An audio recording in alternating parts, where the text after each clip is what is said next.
Subscribe now and press the bell icon. Never miss an update. Hello and welcome to my YouTube channel maths with magician. अभी मैं अभिषेक और आज हम लोग complete करेंगे class 10th chapter first real number exercise 1.3 का intro. तो first जो आज हम उसमें टॉपिक पढ़ेंगे वो टॉपिक है हमारा proving irrationality of irrational number. देखिए इरेशनल नंबर की ही प्रूव की जा सकती है, रेशनल नंबर की तो आप प्रूव नहीं कर सकते क्योंकि वो रेशनल होगा नहीं। लेकिन इससे पहले हम ये जान लें कि रेशनल और रेशनल नंबर क्या है। आप लोगों ने क्लास 9 में पढ़ा होगा, क्योंकि अगर आपने क्लास 9 में रेशनल और इरेशनल के बारे में अच्छे से नहीं पढ़ा है तो ये टॉपिक आपके लिए थोड़ा सा कंफ्यूजिंग है, ये थोड़ा कंफ्यूज करने वाला चैप्टर है, टॉपिक होगा आपके लिए अगर आपने नंबर्स के बारे में नहीं पढ़ा है। तो आप क्लास 9th का number system chapter number system जो चैप्टर है आपका क्लास 9th में, उसको एक बार फिर से रिवाइज कर लीजिए अगर आपने ठीक से उसको रिवाइज नहीं किया है।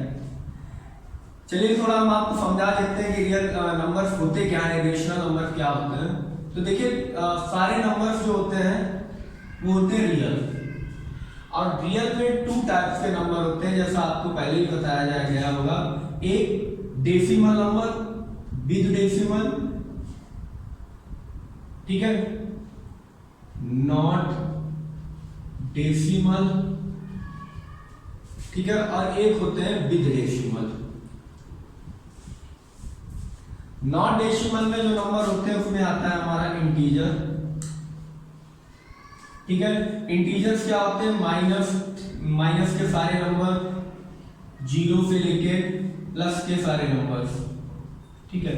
और यहां से इतने नंबर्स को 0 से लेके सारे पॉजिटिव नंबर को हम लोग कहते हैं होल नंबर,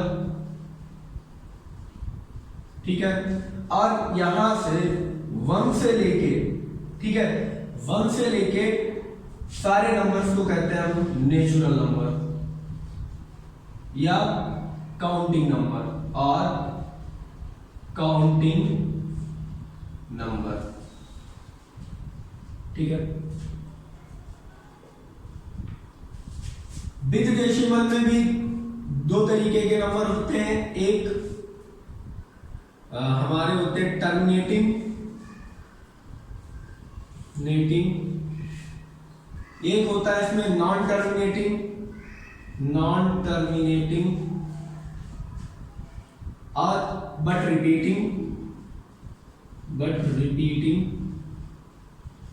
और एक होता है non terminating and non repeating. Terminate वाले क्या होते हैं? जैसे 1.20, 1.35 जो खत्म हो जाते हैं, ठीक है, जो खत्म हो जाते हैं, एंड हो जाता है जो नंबर, उसको कहते हैं टर्मिनेटिंग, यानी खत्म होने वाला। नॉन टर्मिनेटिंग बट रिपीटिंग, जैसे मैं लिखूं 1.232323, तो हम लोग क्या करते हैं ऐसे नंबर में 1.2 और जो नंबर रिपीट हो रहा है उस पे लगा देते हैं बार, मतलब 2 और 3, 23 ये रिपीट हो रहा था तो उसके ऊपर लगा देते हैं बार। ये भी हमारा non terminating non but repeating हो गया। एक होता है non terminating and non repeating, जैसे 1.3121566396395 एंड सो ऑन, यानी ना तो ये खत्म हो रहे हैं और ना ही ये रिपीट कर रहे हैं, तो ऐसे नंबर्स को कहते हैं नॉन टर्मिनेटिंग नॉन रिपीटिंग। इन सारे नंबर्स को जो टर्मिनेट हो जाते हैं, जो नॉन टर्मिनेट होते हैं, और ये भी सारे नंबर, इन सारे नंबर्स को कहते हैं रेशनल नंबर, ठीक है। यानी नॉन डेसिमल के सारे natural number, whole numbers, integers, terminating numbers, non terminating but repeating number, इन सारे के सारे नंबर्स को कहा जाता है रेशनल नंबर, ठीक है।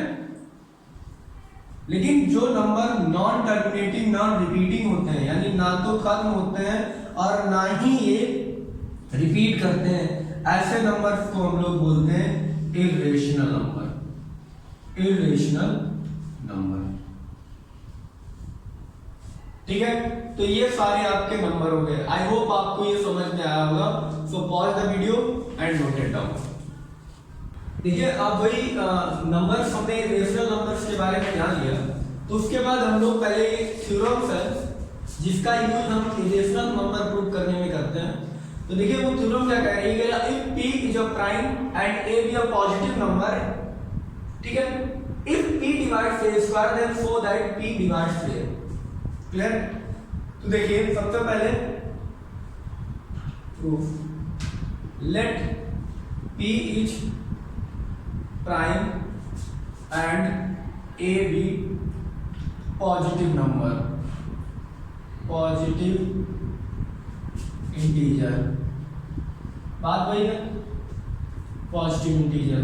ठीक है, अगर a पॉजिटिव इंटीजर है तो then we know that all positive integers can be expressed in prime product, prime factor, prime factors में उनको कन्वर्ट किया जा सकता है। तो let a have prime factor p1 p2 p3 and dot dot dot pn। That means a के जो, मान लीजिए a के जो प्राइम फैक्टर है वो है p1 p2 p3 and dot dot pn। अगर आप दोनों तरफ स्क्वायर कर दें, स्क्वायरिंग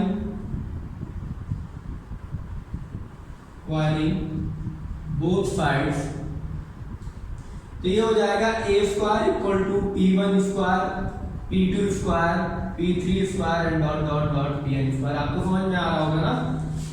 इसमें हम क्या करेंगे, p1 p2 p3 and dot dot dot pn का मल्टीप्लाई, और यहाँ पर भी क्योंकि इसकी वैल्यू बराबर है तो यहाँ पर भी ये a की फॉर्म में, ये भी a है ना, ये भी a, तो a का a दोनों जगह स्क्वायर हो जाएगा, तो ये फॉर्म बन जाएगी। अब हमारे पास आ गया कि a square p1 square p2 square pn square के बराबर है। अब हमारे पास क्या गिवन है, we have also given that क्या था, p divides a square, p divides a square, so by fundamental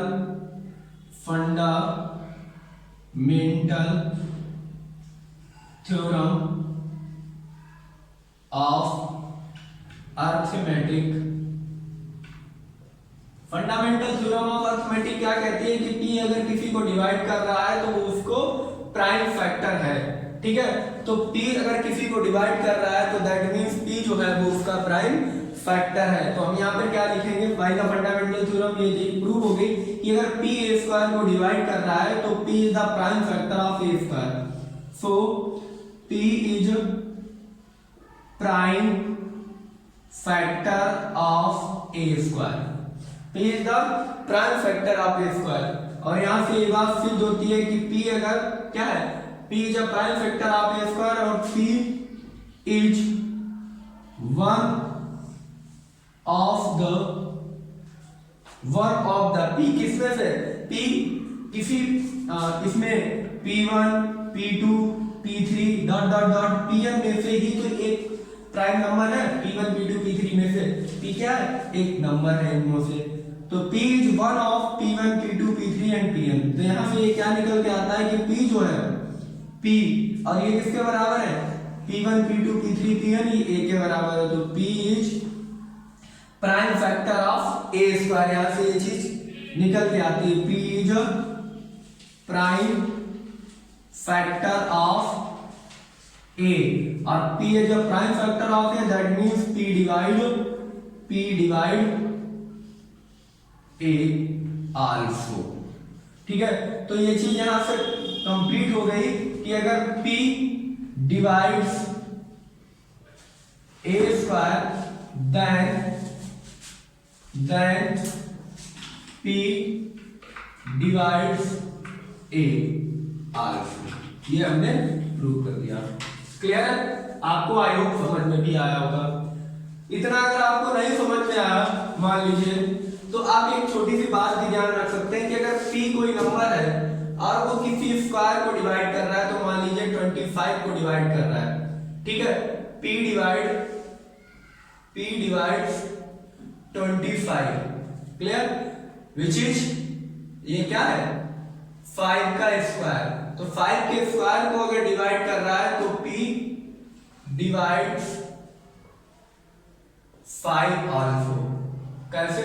मान लीजिए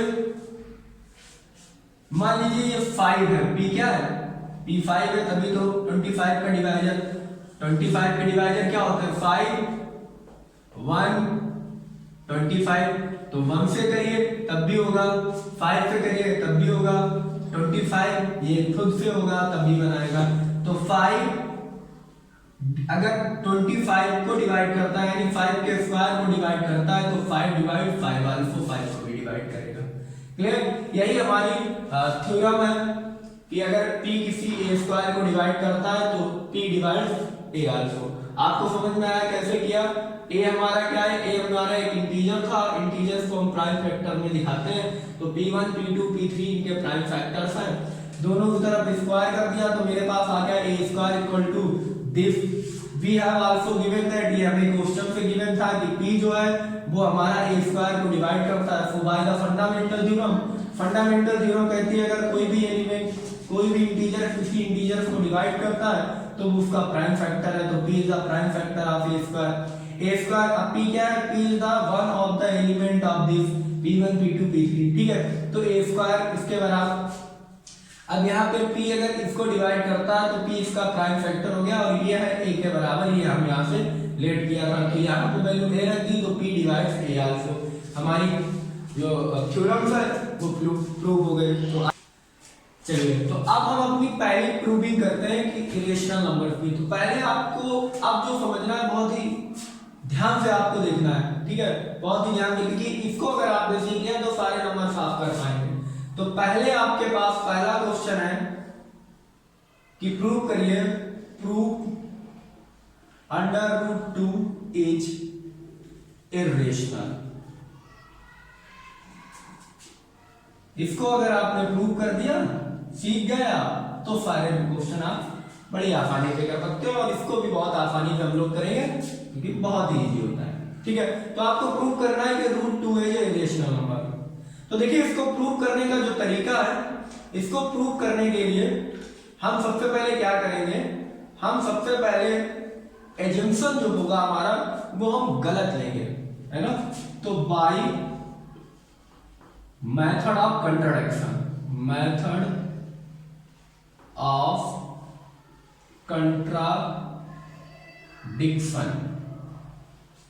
कंट्राडिक्शन मेथड क्या कहता है कि अगर हम किसी भी बात को गलत माने, ठीक है, किसी भी स्टेटमेंट को हम गलत माने और फिर उस पर वर्क करने के बाद जब वो गलत ही आ जाता है तो हम कहते हैं कि भाई ये तो गलत आ गया, ठीक है, यानी हमने जो चीज एज्यूम की थी वो सही नहीं थी, क्योंकि मेरी प्रोसेस सही है तो एज्यूम हमने गलत किया था, तो बाय द कंट्राडिक्शन मेथड ये हमने जो एज्यूम किया था वो गलत है, इसको हम बदलेंगे, ठीक है। तो एज्यूम्पशन आप बदलते हैं, क्लियर। तो ये कहलाता है, ये एक मेथड है, मेथड ऑफ कंट्राडिक्शन। तो मेथड ऑफ कंट्राडिक्शन क्या कहता है कि मान लीजिए कि लेट √2 बी रेशनल नंबर। मान लीजिए कि एक इरेशनल नंबर नहीं है, रेशनल नंबर। तो अगर √2 रेशनल नंबर है तो वी आल्सो नो दैट कि जो रेशनल नंबर होता है उसको हम P/Q की फॉर्म में चेंज कर सकते हैं। जब हम इसको P/Q की फॉर्म में चेंज कर सकते हैं तो हम इसको कैसे लिख सकते हैं, ये भी लिख दीजिए, if √2 is rational then we can write it in PYQ form where Q does not equal to 0। Clear? P upon Q की फॉर्म में कर सकते हैं। वेयर, ये भी लिखे ध्यान से, where P upon Q is in simplest form.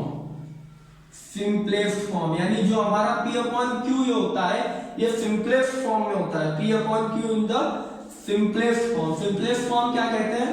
Simplest form का मतलब समझ लीजिए, सिंपलेस्ट फॉर्म वो होती है, सिंपलेस्ट फॉर्म क्या होती है? P अपॉन Q की सिंपलेस्ट फॉर्म का मतलब P अपॉन Q है। इसकी सिंपलेस्ट फॉर्म का मतलब ये हुआ कि P and Q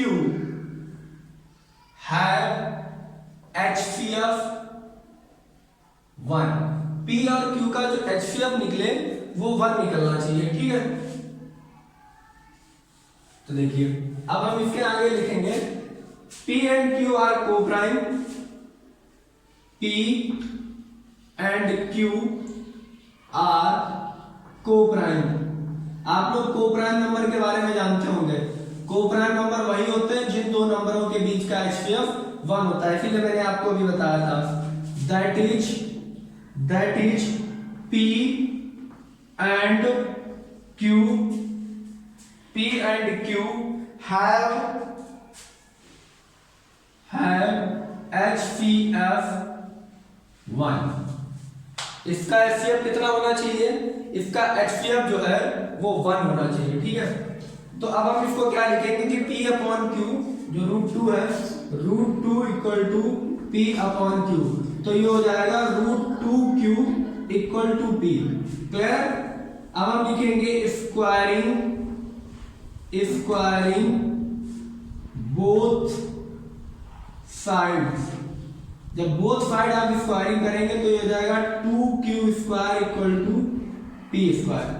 2Q square equal to P square यानी 2 डिवाइड्स, अब ये 2 कहां चला जाएगा? यहां चला जाएगा ना, यानी Q square equal to P square upon 2। Clear है? यानी P square 2 divides P square, ठीक है। 2 डिवाइड्स P स्क्वायर, 2 ने P स्क्वायर को डिवाइड कर दिया। इसी में आगे y का थ्योरम हम लिखेंगे, अगर 2 ने P स्क्वायर को डिवाइड कर दिया है तो 2 डिवाइड्स P आल्सो, तो ये P को भी डिवाइड करेगा। अगर 2 ने P स्क्वायर को डिवाइड किया है, अगर P ने A स्क्वायर को डिवाइड किया है तो P A को भी डिवाइड करेगा, जो थ्योरम अभी हमने प्रूव की थी। तो भाई उसी थ्योरम के अकॉर्डिंग अगर 2 P स्क्वायर को डिवाइड कर रहा है तो 2 P को भी डिवाइड करेगा। अब देखिए अगर ये इसको डिवाइड करेगा तो आप समझिए, मान लीजिए कि P अपॉन 2, P ने अगर 2 को डिवाइड किया होगा तो समथिंग कुछ तो आया होगा। मान लेते हैं लेट बोथ C है। क्लियर? तो P upon 2 equal to C हो गया, तो P इक्वल टू आ गया 2C। P इक्वल टू कितना आ गया? 2C। अब इसको आप पुट कर दीजिए, put P equal to 2C in equation first.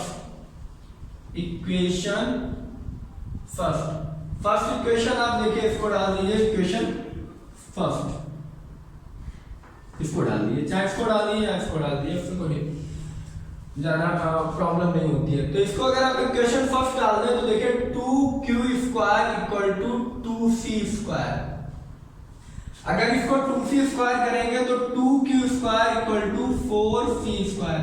2 1 जा 2, 2 2 जा 4, यानी Q square equal to 2C square. That means C square equal to Q square upon 2, यानी आप लिख सकते हैं 2 divides Q square, that is implies that 2 divides Q also। 2 अगर Q square को डिवाइड करता है तो 2 Q को भी डिवाइड करेगा इसी मेथड के अकॉर्डिंग। तो अब यहाँ पे प्रॉब्लम क्या आई, हमने यहाँ पे लिखा था कि P और Q यहाँ पे हमने लिखा था P and Q आर को prime and P and Q have HCF1, यानी P और Q का केवल HCF1 हो सकता है। यहाँ पे देखिए P जो है वो 2 से भी, यानी 2 P को भी डिवाइड कर रहा है, 2 Q को भी डिवाइड कर रहा है, तो Q is the factor of P and Q। 2 is another prime factor of P and Q। P and Q का प्राइम फैक्टर भी है, तो Q क्या है?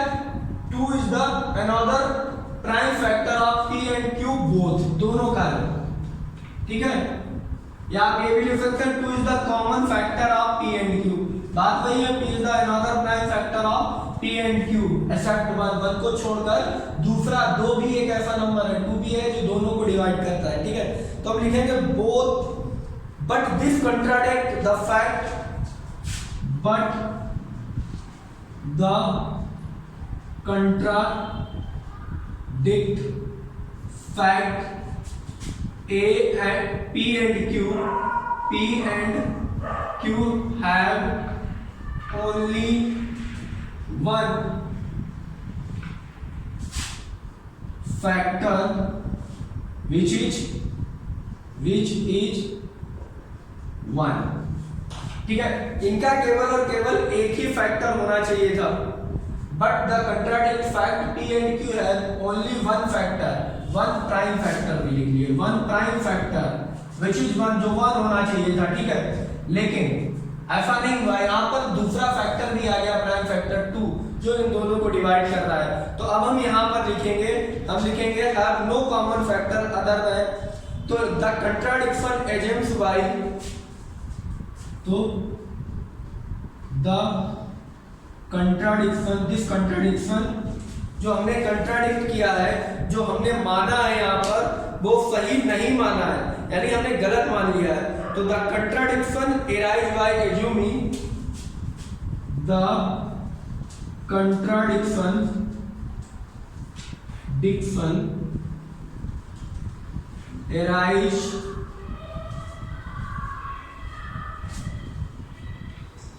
arise by assuming root 2 is rational। हमने क्या मान लिया था, ये कंट्राडिक्शन जो आ रहा है वो क्यों आ रहा है, ये राइट इसलिए हो रहा है कि हमने अंडर रूट 2 को रेशनल मान लिया था, उसको रेशनल नंबर बोल दिया था, उसको लेट किया था। तो यानी जो हमने इसको गलत मान लिया उसको हम अपनी बात को वापस रिपीट करके सही करेंगे, हम कहेंगे हैंस रूट 2 इज इरेशनल, यानी जो हमने ये माना है ये गलत है, यानी hence root 2 is irrational.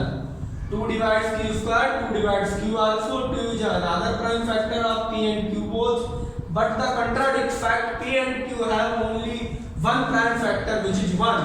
the contradiction arise by assuming root 2 is an object। जो गलती आ रही है क्यों आई, क्योंकि हमने रूट 2 को रेशनल मान लिया, so root 2 is irrational. I hope आप लोगों को समझ में आएगा, बहुत ही इजीली मैंने समझाने की कोशिश की है। तो pause the video and note it down.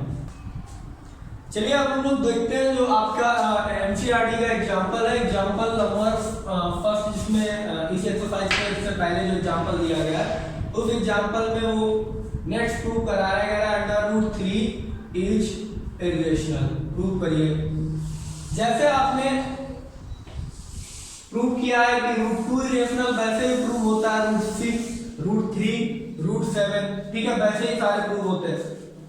अब देखिए क्या कह रहा है ये, इस बात को समझिए। इसका कहना है सबसे पहले आप क्या करते हैं, लेट करिए कि आपके पास जो भी नंबर है possible, let root 3 is rational by the contradiction. इसको अगर आप रेशनल मान लेते हैं, let it simplest form and its simplest form p by q इसकी सिंपलेस्ट फॉर्म होनी चाहिए, ठीक है, where q does not equal to 0, ठीक है। एंड मतलब P and Q are coprime, that means P and Q have HCF equal to 1, ठीक है, ओनली 1 इन HCF में केवल 1 होना चाहिए। तो हम क्या लिखेंगे, √3, बहुत अच्छे से देखिए और जल्दी देखिए, Q upon P upon Q, √3 को हम Q अपॉन Q P की फॉर्म में लिख सकते हैं। यहां आप लिख लीजिए, if √3 is rational then √3 we can express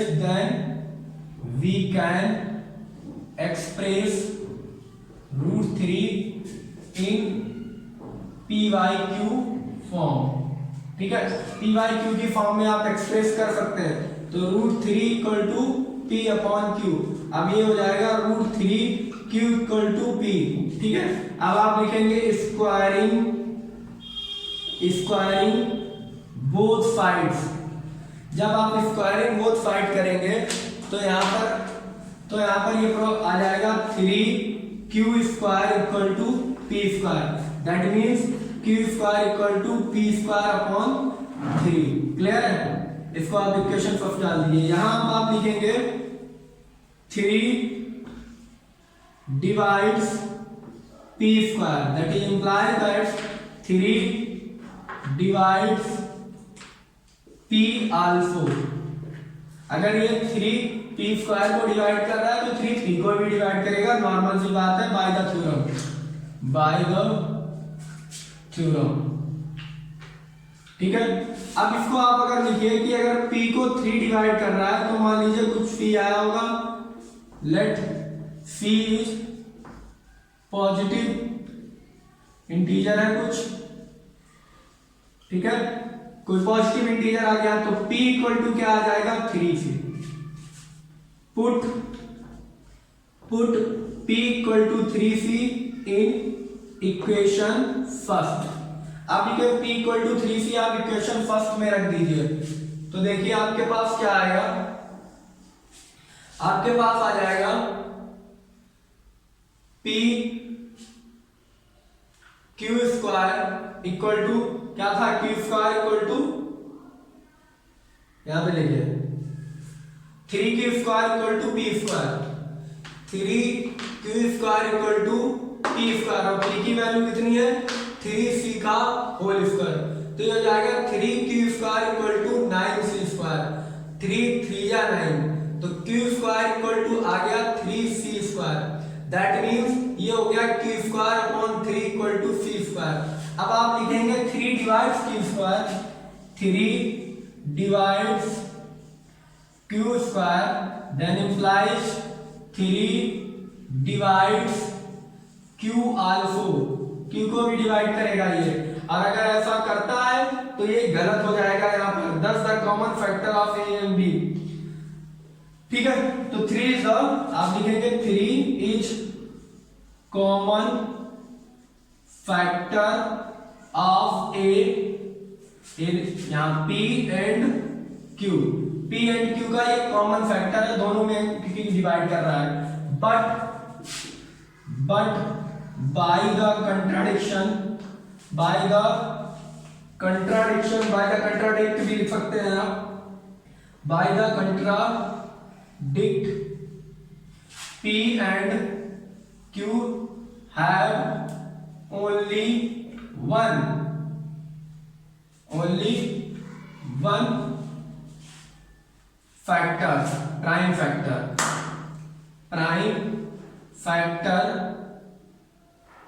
that is 1, ठीक है, जो कितना होना चाहिए 1 होना चाहिए। तो यहां पर ये बात गलत है कि क्योंकि 1 को छोड़कर भी मेरे पास एक फैक्टर आ रहा है 3 जो P और Q दोनों को डिवाइड करता है, तो हम लिखेंगे thus the contradiction arise by thus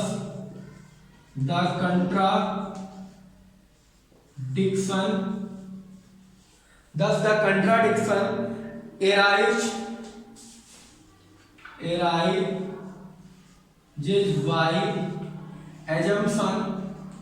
assumption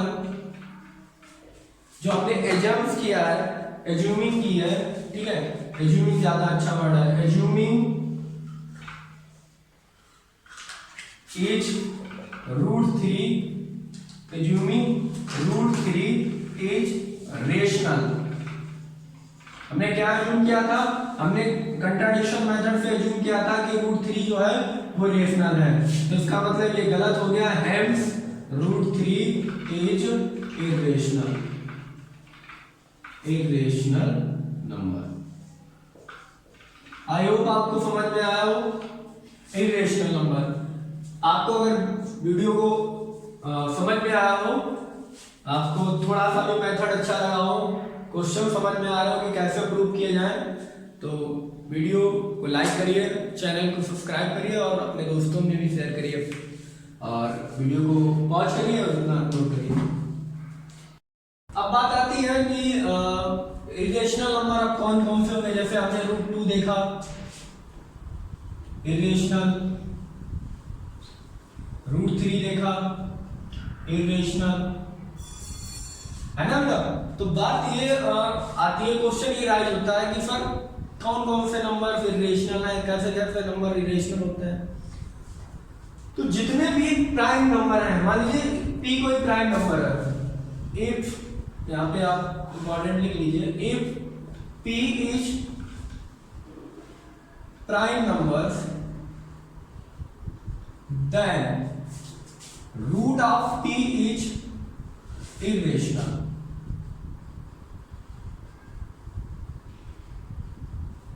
that means जितने भी नॉन परफेक्ट स्क्वायर हैं, नॉन परफेक्ट स्क्वायर नंबर है, वो सारे के सारे क्या है? इरेशनल नंबर है। जैसे √26 परफेक्ट स्क्वायर नहीं, ठीक है। इसके अगर हम फैक्टर करें तो क्या आएंगे? 13, तो इसको 2√30, ठीक है, तो 2 × 13 है ये, तो इसको ऐसे लिखा जा सकता है, ये भी इरेशनल, ये भी इरेशनल। अब इसका जो प्रोडक्ट आएगा वो भी इरेशनल आएगा। जरूरी नहीं है कि रेशनल इंटू इरेशनल हमारा इरेशनल ही आए, लेकिन ये हो सकता है रेशनल भी आए, रेशनल भी आए, लेकिन जो परफेक्ट स्क्वायर नहीं है वो ज्यादातर क्या होते हैं? वो हमेशा ज्यादातर इरेशनल नंबर होते हैं। यहाँ पर एक बात सीधी कह दी है कि p अगर कोई प्राइम नंबर है, ऐसा नंबर है जिसके एक से ज्यादा फैक्टर नहीं है, मतलब जो 1 से वो डिविजिबल और सेल्फ जो ऐसा नंबर है, तो उसका रूट क्या कहलाता है? इरेशनल नंबर कहलाता है, ठीक है।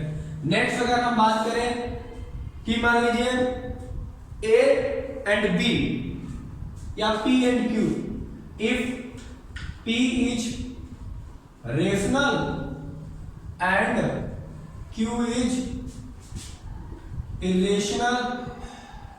मान लीजिए p कोई रेशनल नंबर है, q इरेशनल नंबर है, then the sum of the numbers is irrational number. Clear? जैसे p प्लस q, p और q, p रेशनल है, q रेशनल है, तो क्या आएंगे? इरेशनल। मतलब समझिए 2 + √3 क्या आएगा? इरेशनल, ठीक है। 5 + √2 क्या आएगा? Irrational number. क्लियर हो रही है बात?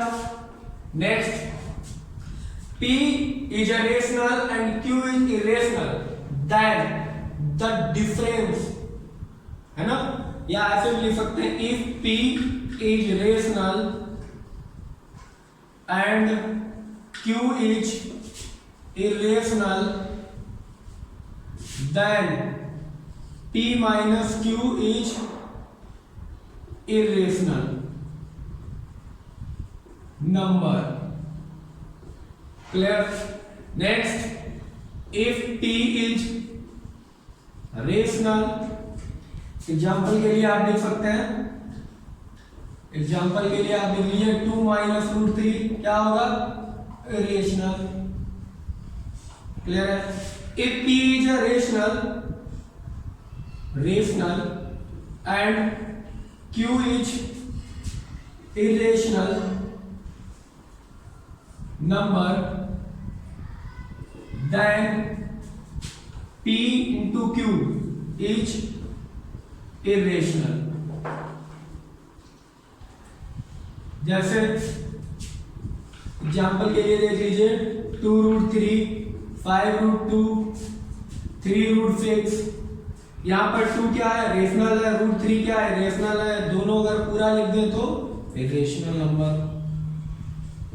क्लियर है। इतना को समझ में आया होगा। थोड़ा सा अगर इसी में शक्तिमान वाली बात कर ले, छोटी छोटी पर मोटी बातें, तो छोटी छोटी मगर मोटी और काम की बात यह है कि अगर कोई नंबर रेशनल है, दूसरा नंबर प्लस के बाद इरेशनल है, तो हमारा रिजल्टेंट इरेशनल आता है। क्लियर है बात। अगर एक नंबर रेशनल है, दूसरा इरेशनल है, रेशनल से इरेशनल घटाया जाता है तो इरेशनल नंबर आता है। क्लियर है। एक नंबर रेशनल है, इसको उल्टा भी करते हैं, इरेशनल से अगर रेशनल घटाया जाए तब भी रेशनल आता है।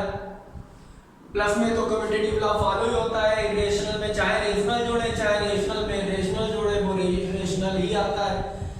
नेक्स्ट है, अगर इरेशनल में रेशनल का मल्टीप्लाई किया जाए या रेशनल में और रेशनल में इरेशनल भी कम्यूटेटिव लॉ फॉलो करता है, तो ये दोनों क्या देंगे हमें, इरेशनल नंबर देते हैं। क्लियर। लेकिन इरेशनल और इरेशनल ये आपको रेशनल भी दे सकते हैं और इरेशनल भी दे सकते हैं, यहाँ पर कोई चीज जरूरी नहीं है। जैसे √2 and √3 equal to √6 which is irrational। Clear?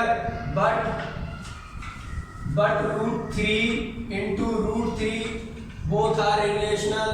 √9 which is 3/1 लिख सकते हैं, जो कि क्या हो गया, रेशनल नंबर हो गया। तो दैट मीन्स रेशनल में रेशनल जोड़ने से रेशनल, रेशनल में रेशनल घटाने से रेशनल, इरेशनल से रेशनल घटाने से इरेशनल, इरेशनल में रेशनल या रेशनल में रेशनल नंबर का मल्टीप्लाई करने पर रेशनल नंबर आता है। इरेशनल में रेशनल का मल्टीप्लाई करने से रेशनल भी मिल सकता है, रेशनल भी मिल सकता है। आपको दोनों एग्जांपल भी दिए। आई होप आपको समझ में आया होगा। अगर आपको वीडियो अच्छा लगे तो वीडियो को बाकी सारे बच्चों के पास, जिन जिन को जरूरत हो, इतना वायरल करो कि हर एक बच्चे के पास पहुंच जाए। और चैनल को सब्सक्राइब करिए, अपने कमेंट्स देते रहिए। So thank you and pause the video, note it down.